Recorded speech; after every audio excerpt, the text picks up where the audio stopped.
ఓ చిరంజీవి, ఓ కాఫీదేవి, ముదంబారగా నిన్ను సేవింతు ధ్యానింతు, నీ సేవ నేనెంత వాడను.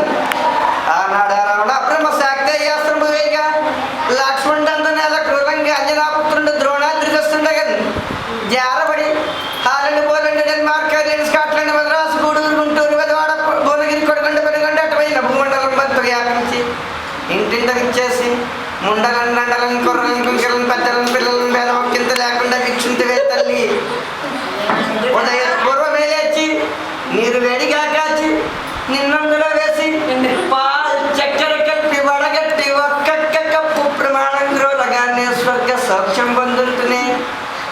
ధనేశులైన కవీసులైన కవీచులైన తీసులైన మూర్ఖ పామరులైన పండితాగ్రేసులైన సూర్య సాయోపరాగంబులన్ పుణ్యతీర్థంబులన్ రామణార్థంబులన్ నీ సేవ మానంగా వీలున్నదే. ఉప్మాలు, ఇడ్లీలు, చెక్కిలాలు, కాజాలు, బూందీలు, రస్కులు, రొయ్యలు, అటుకులు, ఏ టిఫిన్లైనను నీ తీరు రావమ్మ. నీవు రవ్వంత ఆలస్యమైన నా కడుపు పీకించవే, కడుపు మండించవే, బుర్ర తిప్పించవే, ఆటలాడించవే, మాయ చూపించవే తల్లి కాఫీ దేవి. నమోస్తుతే నమో